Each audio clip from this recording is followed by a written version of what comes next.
So this thing about cars and horses has come down from my grandfather.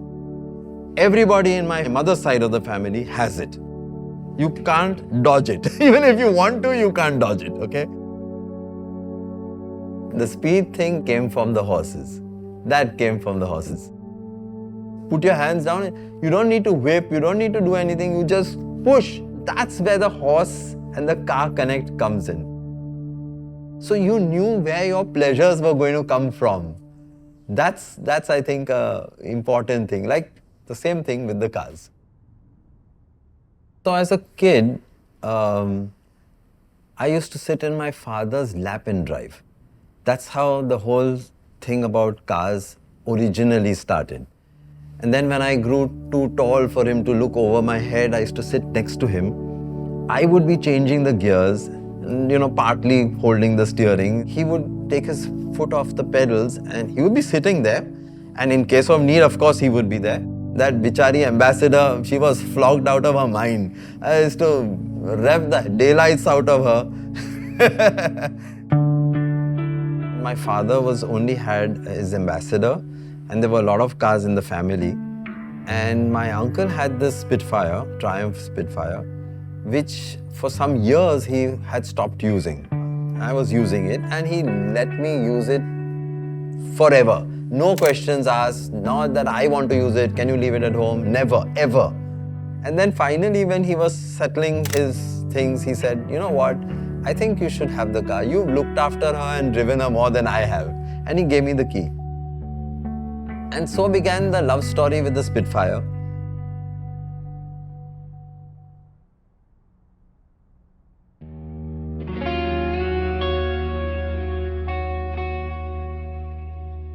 When I wanted to buy a car, I was in the market to buy a coupe. That was all the spiel I had given to everybody.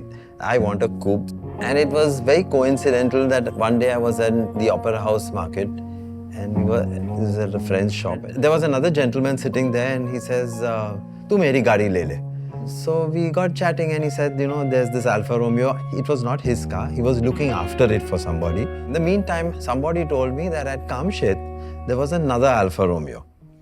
Now, I don't know why they were only talking Alfa Romeos at that time. It was purely coincidental.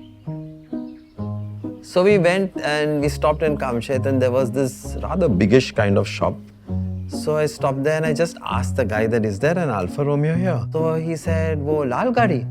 I didn't know whether it was red or not. I just said, because Alfa Romeos are red. So I said, lal gaadi. So he said, wo to meri gaadi hai. I said, but where is the car? He said, it's at my granary. There was a compound and the car was parked there and there was a lot of grass growing around it and he had basically just left it there. I went to it, I opened the door, the right hand, the whole door came in my hand. I quickly put it back in its place.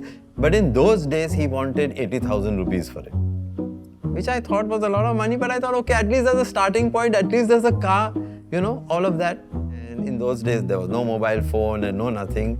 And there was a PCO you went to and, called up Bombay and I spoke to this gentleman and I told him that, listen, I'm getting another car and I'm going for it, okay? So he said, nahi, tu meri gaadi le le, you come back, don't buy another car, I'll take you. And that's how the whole thing started. Two things that I didn't know when I bought the car, one of which was that I was the 13th owner of the car. When I saw the registration book, there were like so many pages added on because the book couldn't account for 13 owners. So they were going back and forth with it. In fact, RTO has stuck one sheet the ulta way and written the names. So, you have to turn the book around to read who the owners are. And then you wonder whether 13 was going to be the lucky one or not. As they say sometimes, you find the car or the car finds you. I don't know which is it. So in this case, I think 13 proved lucky for both the car and for me.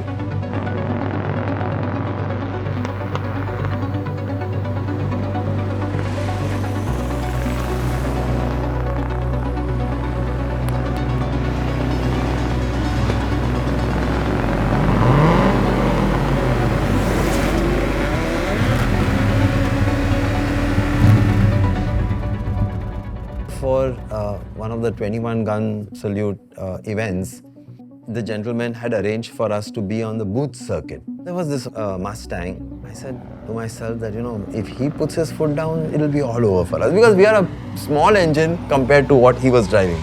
So the race started and I put my foot down and went. You want to keep those revs up.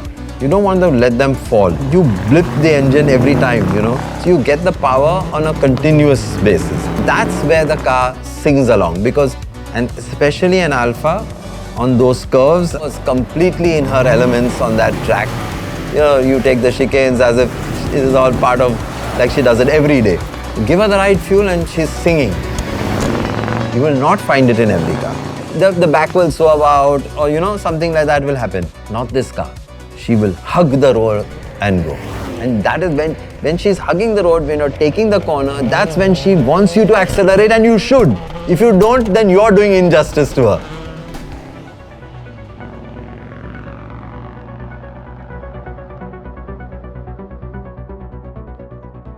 When I bought the car, she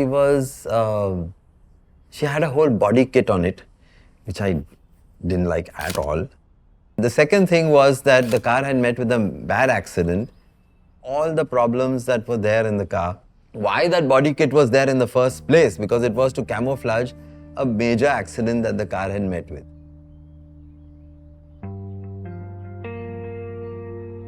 Like clockwork, at 2,500 kilometers, the head gasket would blow like this. It happened to me thrice. And I said, now either I also put another head gasket and sack her off, like 12 others have done before me, or I have to do it right. I actually put the car in the market. People came and saw the car.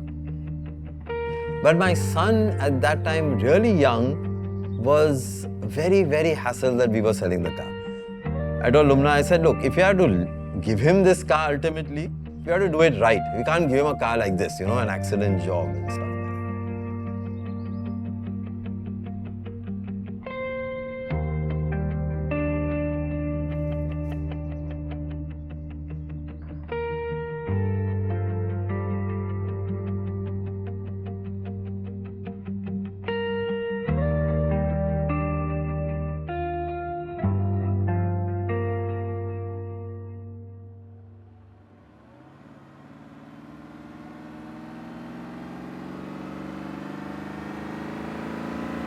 We were driving again to Horniman and we were at that Pizza by the Bay traffic light. Technically, he should have been in the next lower gear. So he says, Dad, shall I change gears? In horse racing language, because we are a racing family, Ghoda haath mein hai is the term they will tell you. The jockey will come and tell you. If he's got so much in it that the minute he puts his hands down on the horse's neck, the horse will take off with it. And that's the feeling you get in this car. So I said, you know what, you've got the power of all the horses under you. You don't need to change gears. Just put your foot down and you'll go for it. The feeling of joy was super. And this is what the car gives you. This is what, you will not find this in every car. That is important. You will not find it in every car. Whole journey from where we started to where we are now has been a learning curve and a very enjoyable one. Don't get scared of it. She'll not go out. If you're scared, then that's the end of the story. That's the end of the story. You must give it to her. Gun her. You'll gun her, she will hug the road and take the corner and give you that immense pleasure that you always wanted. I am Ishtiyaq Nagree and this is my 1969 Alfa Romeo 1750 GTV and I am a die-hard Alfisti.